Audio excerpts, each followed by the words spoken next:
Okay, ఏమిటి మన యొక్క పాఠం యొక్క హెడ్డింగ్? సాంఖ్యక శాస్త్రం. సాంఖ్యక శాస్త్రము లేదా దీన్నే మనం గణాంక శాస్త్రము అని కూడా అంటాం. దీన్ని ఇంగ్లీష్లో స్టాటిస్టిక్స్ అంటారు. అది ఓకేనా? సాంఖ్యక శాస్త్రము లేదా గణాంక శాస్త్రము లేదా స్టాటిస్టిక్స్. ఓకేనా? రైట్. ఈ సాంఖ్యక శాస్త్రం అనేది ఈ రోజున ప్రతి రంగంలో కూడా ఈ సాంఖ్యక శాస్త్రాన్ని ఉపయోగిస్తూ వస్తున్నాం. ఏ రంగంలోనైనా దత్తాంశాలను విశ్లేషణ చేసి తగిన నిర్ణయాలు తీసుకోవాల్సిన అవసరం ఆ రంగంలో ఉంటుంది. మరి ఆ రంగానికి సంబంధించిన వివిధ అంశాలను దత్తాంశ రూపాల్లో సేకరించుకొని వాటినన్నిటినీ కూడా స్టాటిస్టికల్ అనాలిసిస్ చేసిన తరువాతే మేనేజ్మెంటు ఏం చెయ్యాలి అనే ఒక అంతిమ నిర్ణయానికి రావడం జరుగుతుంది.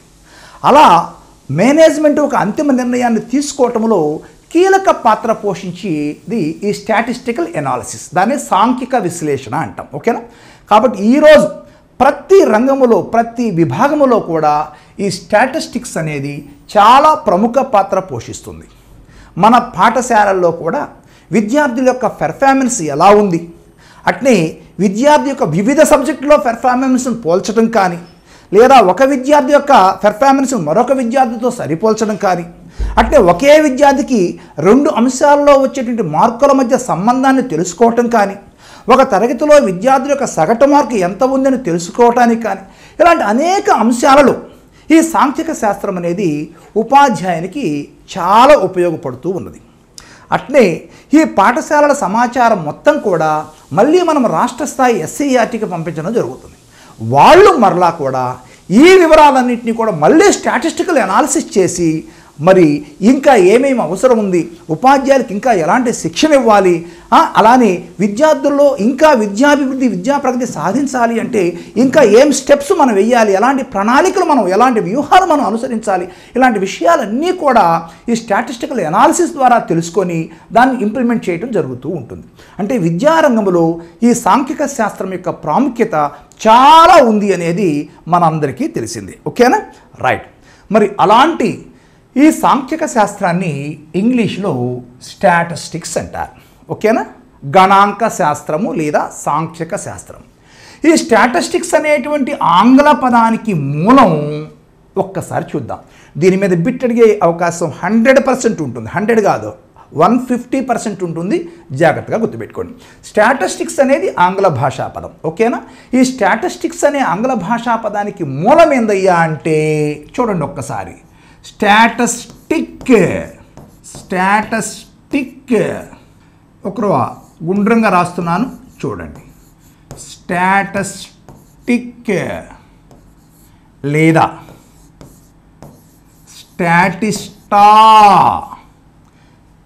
లేదా స్టాటస్, ఈ మూడు పదాలు ఒక్కసారి జాగ్రత్త చూడండి.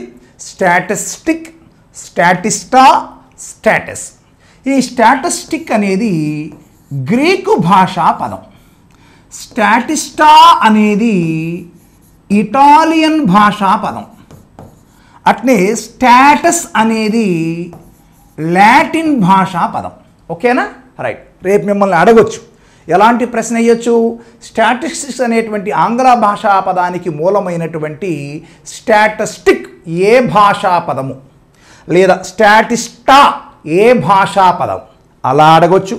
లేదా రెండో మోడల్ క్వశ్చన్, స్టాటిస్టిక్స్ అనే ఆంగ్ల భాషా పదానికి మూలమైనటువంటి ఇటాలియన్ పదము ఏమిటి అని అడుగుతాడు. అని స్టాటిస్టిక్కా, స్టాటిస్టానా, స్టాటస్నా, ఇంకోట అని అడిగే అవకాశం ఉంటుంది. అంటే రెండు రకాలు ఉంటాయి ప్రశ్నలు. ఇక మూడవ రకమైన ప్రశ్న ఎలా ఇస్తాడో తెలుసా? ఇటు భాషలు, ఇటు స్టాటిస్టిక్, స్టాటిస్టా, స్టాటస్ అని ఇస్తాడు. ఇటు భాషా పదాన్ని మరి ఉల్టా పల్టా చేసేస్తాడు. ఇప్పుడు ఆప్షన్ ఏ అని ఇచ్చి 1A 2B 3C ఇలా కూడా ఆప్షన్స్ ఇస్తాడు. అంటే మ్యాచింగ్ లాగా నువ్వు చేయగలగాలి. అంటే ఇక్కడ ఒకటి వస్తే నీకు కుదరదు, మొత్తం నీకు తెలిసి ఉండాలి. అప్పుడే నువ్వు మార్కు కోల్పోకుండా పెట్టగలవు. నేను గ్యారంటీ ఇస్తున్నాను, ఈ మూడింటిలో ఏదో ఒకటి రాకపోతే నన్ను అడగండి, ఓకేనా? రైట్. మరి ఇది ఎలా గుర్తుపెట్టుకుందాం అంటే బట్టి పట్టినట్టయితే కుదరదు మనకి. ఇక్కడ ఏదైనా సరే బట్టి పట్టినట్టు కాకుండా ఒక లాజిక్ వేలో గుర్తుపెట్టుకున్నట్లయితే ఇది నేర్చుకోవడం చాలా సులభం అయిపోతుంది, ఓకేనా? రైట్. నేను చెప్తాను లాజిక్, మీరు గుర్తుపెట్టుకోండి. మీకు ఎప్పుడు నేను చెప్తుంటాను, ఇక్ ఏదైనా ఒక పదము చివర ఇక్ గన వచ్చినట్లయితే అది గ్రీక్, చూసారా? ఇక్ ఇక్ statistic Greek. So statistic Greek భాషా పదం అని గుర్తుపెట్టుకోండి. ఇక రెండవది స్టాటిస్టా, ఇటా అని గుర్తుపెట్టుకోండి. స్టాటిస్టా ఇటాలియన్, స్టాటిస్టా ఇటాలియన్, స్టాటిస్టాలియన్ అని గుర్తుపెట్టుకోండి. ఏంటిది? స్టాటిస్టాలియన్ అని గుర్తుపెట్టు, కలిపేసేసేయండి సంధిపదాన్ని. స్టాటిస్టాలియన్, స్టాటిస్టా ఇటా ఇటాలియన్, ఓకేనా? సో స్టాటిస్టాలియన్ అంటే స్టాటిస్టా అంటే ఇటాలియన్ అని మీకు ఆటోమేటిక్గా సింక్ అయిపోతుంది బ్రెయిన్లో. ఇక మూడవది వచ్చేసి స్టాటస్, లాటస్ అని గుర్తుపెట్టుకోండి. లాటస్ కాదు లాటిన్, ఓకేనా? Status latus, status latus, status Lotus అని 4-5 సార్లు అనేసేసేయండి. ఆటోమేటిక్గా అది లాటస్ కాదు లాటిన్ అని మీకు అసోసియేషన్ చేసుకోండి. కాబట్టి ఈ 3 పదాలు కూడా మీకు ఇప్పుడు ఈజీగా గుర్తుండిపోయినాయి, ఓకేనా? మళ్ళీ ఒక్కసారి చూద్దామా? స్టాటిస్టిక్స్ అనేటువంటి ఆంగ్ల భాషా పదానికి తెలుగు అర్థం ఏమిటి? సాంఖ్యక శాస్త్రము లేదా గణాంక శాస్త్రము అని అర్థం, ఓకేనా? స్టాటిస్టిక్స్ అనేటువంటి ఆంగ్ల భాషా పదానికి మూలమైన పదాలు ఏమిటి? 1 స్టాటిస్టిక్, 2 స్టాటిస్టా, 3 స్టాటస్, ఓకేనా? రైట్. మరి ఈ స్టాటిస్టిక్ అనేది ఏ భాషా పదము? గ్రీకు భాషా పదం. ఇక్కడ మార్కు పోకుండా ఉండడానికి మళ్ళీ చెప్తున్నాను. స్టాటిస్టా అనేది ఏ భాషా పదం? ఇటాలియన్ భాషా పదం. స్టాటస్ అనేది ఏ భాషా పదం? లాటిన్ భాషా పదం, ఓకేనా? మరి ఎలా గుర్తుపెట్టుకున్నాం? Statistic Greek, statistic Greek, statista ఇటా, స్టాటిస్టా ఇటాలియన్, ఇటాలియన్, స్టాటిస్టాలియన్ అని గుర్తుపెట్టుకోండి. Statistalian, Stalin, statistalian Italian. తర్వాత మూడవది status latus, status latus, status latus అనుకోండి, ఓకేనా? ఆటోమేటిక్గా అది లాటిన్ అసోసియేషన్ అయిపోతుంది. రైట్. మరి ఈ గ్రీకు భాషలో లేదా ఇటాలియన్ భాషలో లేదా లాటిన్ భాషలో ఈ పదాలకు అర్థం ఏందయ్యా అంటే రాజ్యము అని అర్థం. కింగ్డమ్, రాజ్యము అని అర్థం. అంటే ప్రాచీన కాలంలో రాజ్యానికి సంబంధించినటువంటి వివిధ గణాంకాలను ఈ స్టాటిస్టిక్స్ రూపంలో ఉంచేవాళ్ళు. అంటే రాజ్యానికి సంబంధించినటువంటి అనేక అంశాలు ఉంటాయి. ఆ రాజ్యము సంపాదించినటువంటి సంపాదన ధనరాశులు కావచ్చు, ఆదాయ వ్యయాలు కావచ్చు, అలానే గజబలము, అశ్వదళము, సైనిక దళము ఎంతెంత ఉంది, ఇలాంటి విషయాలన్నీ కూడా సంఖ్యల రూపంలో భద్రపరిచేవాళ్ళు. అవన్నీ కూడా దేనికి సంబంధించినవి? రాజ్యానికి సంబంధించినటువంటి అంశాలు, రాజ్యానికి సంబంధించిన సమాచారం. అలాంటి సమాచారం కాబట్టి ఈ స్టాటిస్టిక్ లేదా స్టాటిస్టా, స్టాటస్ అనేటువంటి పదాల నుంచి ఈ స్టాటిస్టిక్స్ అనేది రావటం అనేది జరిగింది అనేది మనకు అర్థమైపోతుంది, ఓకేనా? రైట్. సో మీకు ఈ పాటికి అర్థమైపోయి ఉండాలి. దీంట్లో నుంచి ప్రశ్న వచ్చే అవకాశం ఉంది.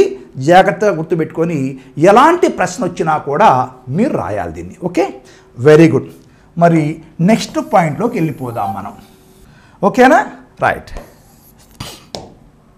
మరి ఈ స్టాటిస్టిక్స్, మరి ఈ స్టాటిస్టిక్స్కు సంబంధించి మనము మరి ఒక కొద్దిమంది వ్యక్తుల్ని గుర్తుపెట్టుకోవాలి. అంటే స్టాటిస్టిక్స్లో ఆ రంగంలో విశేషమైన కృషి చేసిన వారు ఎంతోమంది ఉన్నప్పటికీ కూడా, ఓకేనా? మరి ఫాదర్ ఆఫ్ స్టాటిస్టిక్స్ అని ఎవరిని అంటారు, ఫాదర్ ఆఫ్ ఇండియన్ స్టాటిస్టిక్స్ అని ఎవరిని అంటారు, ఈ 2 విషయాలు మాత్రం తప్పనిసరిగా అందరినీ గుర్తుపెట్టుకోవాల్సిన అవసరం లేదు. దానికి సంబంధించిన ప్రాముఖ్యత కలిగిన వ్యక్తులు ఎవరైతే ఉన్నారో అటువంటి వ్యక్తులు మనం నేర్చుకోవాల్సి ఉంటుంది. దాంట్లో భాగంగా ఎక్కువ కాంపిటేటివ్ ఎగ్జామ్స్లో అడుగుతున్నటువంటి ప్రశ్న ఫాదర్ ఆఫ్ స్టాటిస్టిక్స్ అని ఎవరిని పిలుస్తారు? చాలా ఇంపార్టెంట్ అండి, మర్చిపోవాకండి. ఈ ఫాదర్ ఆఫ్ స్టాటిస్టిక్స్గా మనం ఎవరిని పిలుచుకుంటామయ్యా అంటే ఆర్ఏ ఫిషర్ని పిలుచుకుంటాం. ఎవరిని పిలుచుకుంటామండి? RA Fisher. ఈయన ఇంగ్లాండ్ దేశానికి చెందినటువంటి గణాంక శాస్త్రానికి చెందినటువంటి ఒక ప్రముఖుడు, ఓకేనా? RA Fisher. ఏమిటి ఆర్ఏ ఫిషర్ అంటే? Ronald Aylmer Fisher. Ronald Aylmer Fisher. ఈయన్ని ఆర్ఏ ఫిషర్గా చెప్పుకుంటాం. ఇంకా ఈయన్ని సర్ ఆర్ఏ ఫిషర్గా కూడా చెప్పుకుంటారు. ఈ సర్ అనే బిరుదు మీ అందరికీ తెలిసిందే. ఎవరిస్తారు? ఇంగ్లాండ్ యొక్క ప్రభుత్వం ఇస్తుంది. ఓకేనా? అంటే ఇంగ్లాండ్ యొక్క రాజులు ఎవరైతే ఉండారో వాళ్ళు రాయల్ సొసైటీ అని ఉంటుంది. ఆ రాయల్ సొసైటీలోకి ఎవరినైతే ఫెలోషిప్గా తీసుకుంటారో, ఎవరికైతే ఫెలోషిప్ ఇస్తారో, సభ్యుడిగా చేర్చుకుంటారో అలాంటి వాళ్ళకి ఈ సర్ అనే బిరుదు ఇస్తూ ఉంటుంటారు. అందుకని ఈయన్ని సర్ రోనాల్డ్ ఆల్మర్ ఫిషర్ అని పిలుస్తారు. ఓకేనా? ఈయన్ని ఏమంటాం మనము? సాంఖ్యక శాస్త్ర పితామహుడు అని అంటాం. ఏమంటామండి? సాంఖ్యక శాస్త్ర పితామహుడు. ఆయన రాయల్ సొసైటీ సభ్యుడిగా ఎంపిక కాబడ్డాడు ఆ రోజుల్లో. ఓకే, అందుకని ఆయన sir Ronald Aylmer Fisher. Is the father of స్టాటిస్టిక్స్గా ఈయన చెప్పుకుంటారు. ఓకేనా? మరి బాగానే ఉంది. మరి భారతదేశంలో కూడా అలాంటి వ్యక్తి ఉన్నాడా అంటే ఫాదర్ ఆఫ్ మరి ఇండియన్ స్టాటిస్టిక్స్గా ఎవరిని చెప్పుకుంటారు? ఎస్, ఆయన కూడా ఉన్నాడు. ఓకేనా? భారతదేశంలో భారతదేశ సాంఖ్యక శాస్త్ర పితామహుడు, భారతదేశ సాంఖ్యక శాస్త్ర పితామహుడు, ఫాదర్ ఆఫ్ ఇండియన్ స్టాటిస్టిక్స్గా మనం ఎవరిని చెప్పుకుంటాము? ఎవరిని చెప్పుకుంటాము తెలుసా? పిసి మహలనోబిస్. ఎవరిని చెప్పుకుంటామండి? పిసి మహలనోబిస్ని చెప్పుకుంటాం. సారీ, ఓకేనా? రైట్. మరి పిసి మహలనోబిస్ అంటే అర్థం ఏమిటి? ప్రశాంత చంద్ర మహలనోబిస్. ఏంటి పేరు? ప్రశాంత చంద్ర మహలనోబిస్. ఈయన కలకత్తా రాష్ట్రానికి చెందినటువంటి ప్రముఖ గణాంక శాస్త్ర నిపుణుడు. ఓకేనా? పిసి మహలనోబిస్ గుర్తుపెట్టుకోవాలి. ప్రశాంత చంద్ర మహలనోబిస్. ఈయన్ని ఫాదర్ ఆఫ్ ఇండియన్ స్టాటిస్టిక్స్గా పిలుచుకుంటారు. ఈయన ఎక్కడ జన్మించారు? కలకత్తాలో జన్మించారు. అలానే ఈయనకు సంబంధించి ఇంకొక విషయాన్ని కూడా మనం గుర్తుపెట్టుకోవాలి. అదేంటిదయ్యా అంటే భారతదేశంలో తొలిసారిగా స్టాటిస్టికల్ సంస్థను స్థాపించాడు. అంటే ఇండియన్ స్టాటిస్టికల్ ఇన్స్టిట్యూట్ అంటాం దాన్ని మనం. Indian statistical institute, statistical institute గుర్తుపెట్టుకోండి. అంటే భారతదేశ సాంఖ్యక శాస్త్ర సంస్థని కూడా తొలిసారిగా స్థాపించిన వ్యక్తి ఎవరయ్యా అంటే పిసి మహలనోబిస్. పిసి మహలనోబిస్. ఎక్కడ జన్మించాడు ఈయన? కలకత్తాలో జన్మించాడు. ఓకేనా?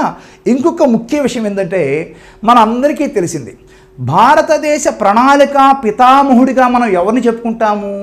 జవహర్లాల్ నెహ్రూని చెప్పుకుంటాం. గుర్తుండే మీకు పంచవర్ష ప్రణాళికలు? ఆ ప్రణాళిక రచన చేసినటువంటి ఆ ప్రణాళికలను ప్రతిపాదించిన వ్యక్తి తొలిసారి జవహర్లాల్ నెహ్రూ. అందుకని ఆయన ఏమంటామంటే ప్రణాళిక పితామహుడుగా చెప్పుకుంటాం. భారతదేశ ప్రణాళిక పితామహుడు. కానీ ఆ ప్రణాళికలకు డైరెక్షన్ చేసిన వ్యక్తి ఎవరో తెలుసా? ఈ పిసి మహలనోబిసే. మొట్టమొదటి ప్రణాళికా సంఘములో ఒక సభ్యుడిగా కొనసాగుతూ దానికి సంబంధించిన స్టాటిస్టికల్ అనాలిసిస్ అంతా కూడా ఈయన ఆధ్వర్యంలోనే జరిగినాయి. అందుకే ప్రణాళికలు అంత గొప్ప విజయాన్ని కూడా సాధించినాయి. ఓకేనా? ఆ ప్రణాళికలు పితామహుడిగా మనం జవహర్లాల్ నెహ్రూని చెప్పుకుంటే డైరెక్టర్గా మనం ఎవరిని చెప్పుకోవాలి అంటే పిసి మహలనోబిస్నే మనం చెప్పుకోవాలి. ఓకేనా? ఇక తర్వాత ఇంకొకటి ఏందయ్యా అంటే మహలనోబిస్ ప్రధానంగా దేని ద్వారా గుర్తింపబడ్డాడయ్యా అంటే మహలనోబిస్ డిస్టెన్స్ అనేటువంటి గణాంకము ద్వారా గుర్తింపబడ్డాడు. సో అది మనకు ఎక్కడ కనిపించదు. మీరు ఆయన జీవిత చరిత్ర చదివేటప్పుడు మాత్రమే ఇలాంటి విషయాలు కనిపిస్తూ ఉంటుంటాయి. ఓకేనా? రైట్. మరి జాగ్రత్తగా ఒక్కసారి చూడండి. మనం మళ్ళీ ఒక్కసారి ఏం చెప్పుకున్నామనేది మీరు జాగ్రత్తగా గమనించినట్లయితే దీని నుంచి కూడా ఒక ప్రశ్న వచ్చే అవకాశం మీకు తప్పనిసరిగా ఉంటుంది. ఓకేనా? రైట్. ఒక్కసారి చూడండి. ఫాదర్ ఆఫ్ స్టాటిస్టిక్స్, ఈయన్ని సాంఖ్యక శాస్త్ర పితామహుడు అని అంటున్నాం. ఫాదర్ ఆఫ్ స్టాటిస్టిక్స్గా మనం ఎవరిని చెప్పుకుంటున్నాము?